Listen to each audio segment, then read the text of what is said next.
Hey guys, what's up? So I wanted to come on here really fast and talk about an experience I had. It is triggering for some people because it was a traumatic experience. What the hell is that? Can this camera not, like... Anyway, I was on YouTube today and I was watching, hold on, what's her channel? Coco in Japan. If you guys don't know who she is, she has a lot of content regarding like different like hair tutorials and stuff, and she talks a lot about her experiences in Japan. So me being myself, I was like, oh my god, like something clicked, because I was watching one of her videos, almost this one right here actually. I don't know if you guys have seen that one. If not, you should. Is this even focusing? Can you please? It's called Almost Got Raped in Japan, How I Stay Safe Video and Footage. And as I was watching it, I was like, Jesus Christ, like this is pretty intense.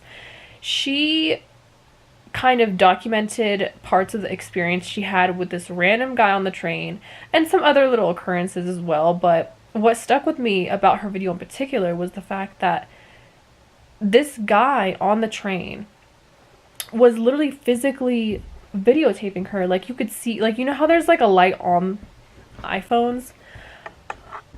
Draco, chill out. Literally look at Draco right now. Like, shameless. Anyway, so you know how when you, like, if I turn my flashlight on, you can tell that it's on, okay? And this guy had like this weak flip phone. He was like,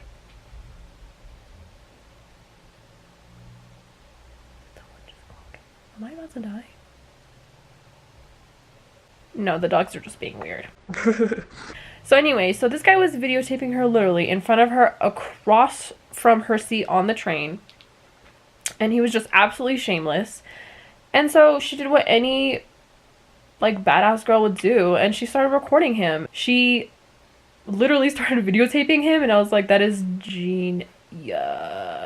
Like, so good. But anyway, going back to my main point and like all of this. So her experience reminded me of an experience I had in Morocco. Now, mine was not about a random guy following me. Well, kind of.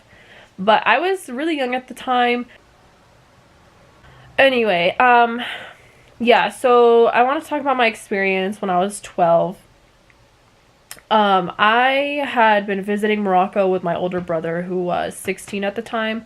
We were at our parents' house. We have a house in Morocco, but at the time we were living in the United States, so it was just my grandpa, my aunt, and my brother, basically. And our house was in front of a main street. So basically it was like our house right here, and right in front of it was a main street. It was always busy. You would not ever see no activity on that street. Like, it was very active. There was always people across the street. There's like a cafe, so there's always like people, you know, basically going about here and there. Now, I was 12, like I was saying, right? So I was 12, and my aunt was like, hey, we need some milk and bread. It's like early in the morning, and they always have fresh stuff down at the bakery, like I'd say 200 meters away from the house. 200 meters. So she was like, go grab some so we can have breakfast. I was like, okay, cool. Like, we're about to get this bread. So I go down, everything's cool. I get the bread, and then I walk back, give my aunt the bread, and she's like, where's the milk? And I'm like, sis. So I go back to get the milk.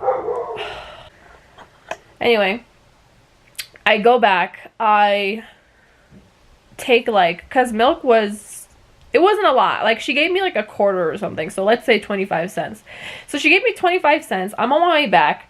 And then I start like, I don't know, I just feel weird. But I don't think anything seriously of it, because up until this point in my life, nothing had happened. So I was like, I sense something, but I don't understand what this feeling means, basically.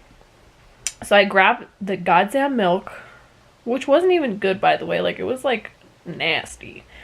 So I grabbed the milk, I start walking back, and remember, this is 200 meters from my house. So I can literally, as I'm walking back to my house, I can see my grandpa outside talking to one of his friends. Like, I see him. He is in my field of vision.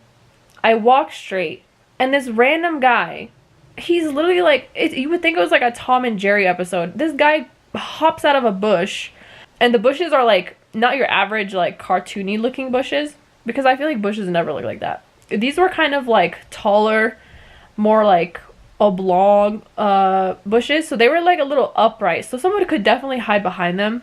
Basically, this guy hops out of the bush, and he's very tall. He's like, I'd say 6 foot. At the time I was like 5'4", so I was looking up at him, and he was like, hi, how are you, blah blah, and I'm like, oh, I'm good. And then he was like, do you have any money? Because in that, I mean, like in Morocco, it's pretty common to see homeless people kind of like walking around the street. They always ask for change or food or anything that you may have that they could benefit from. They kind of ask, and you know, if you say no, they go on their way. It's never beyond that step. So he says, hi, I noticed you got some milk. Would you happen to have any change or anything I could take from you? And up until this point, I was like, still thinking about the fact, first off, I was still thinking about the fact of, where did you come from? Like, this bush does not lead anywhere. So were you literally waiting there, asking people for money? But my 12-year-old mind was like, not thinking that in depth yet. Do you know what I mean? I was just like, okay, whatever. He's homeless, but I don't have any change. Like, I used all my change from the milk, and all I have is a little 5-cent coin that I just had in my pocket. So I was like, oh, I'm sorry, I don't have anything, but I hope, you know, bless you, and I hope it works out for you. And then in that moment, his eyes changed.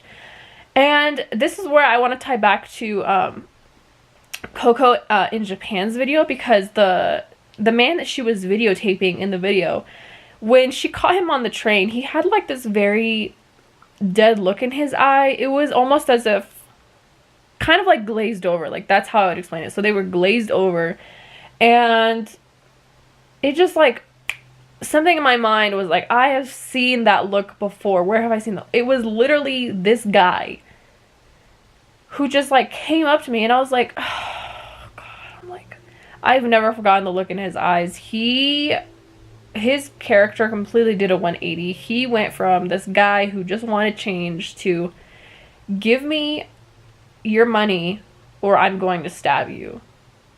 And he said this, we were talking in Moroccan, so I mean, I don't know if you've heard the Moroccan language. When someone's upset and screaming at you in Moroccan, it's like 10 times scarier because it's like intense. It's like an intense language at times. Okay, I would know because my mom always screams at me.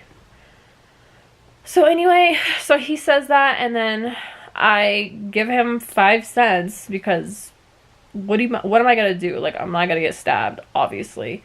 But in that moment, I was like, oh my god, like, I'm gonna die. And at the very least, I thought I was gonna get stabbed, because the look in his eye, I've never seen anything like that in my life.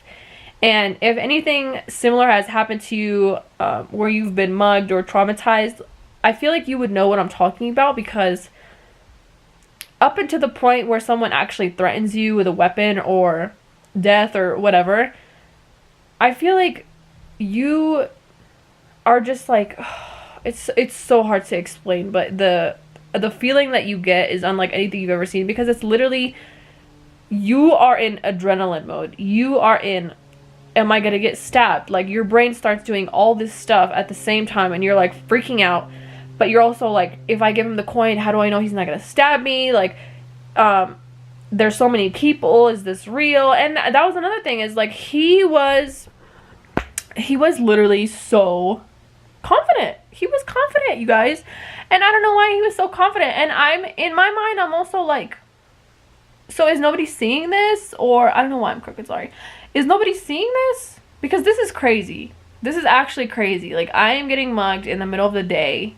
on a street that is never quiet, and suddenly no one is saying that this is weird. That's kind of dumb, you know? So anyway, I give him the coin. He goes running off into a random alley, like criminals do. And then this barbershop guy comes out, and he's like out of breath. He's like, I just saw what's going on. I've been running to you. Is it okay? Like, did you know him? You looked like you didn't know him, and I didn't know what was going on. And I was like, yeah, this is what happened, this is what happened. And mind you, I did not cry when all this went down, because I don't think I've ever, like, looking back now, I didn't have, like, any, like, emotional breakdown. I was kind of just like, what the hell just happened? But it was scary, don't get me wrong. It was intense, and still to this day, I'm extremely paranoid. And my sisters will always make fun of me for it, because we'll be just sitting at a restaurant and I'll just be like giving the side eye to everyone around me, and I'll be like cautious of my surroundings. So I know that there's like some subconscious trauma that has occurred because of this, even if I have never had any like, you know, conscious breakdowns or anything like that. It has definitely affected me in how I treat people, how I react to people coming up to me, all that kind of stuff. It's just like, I'm paranoid all the time, basically.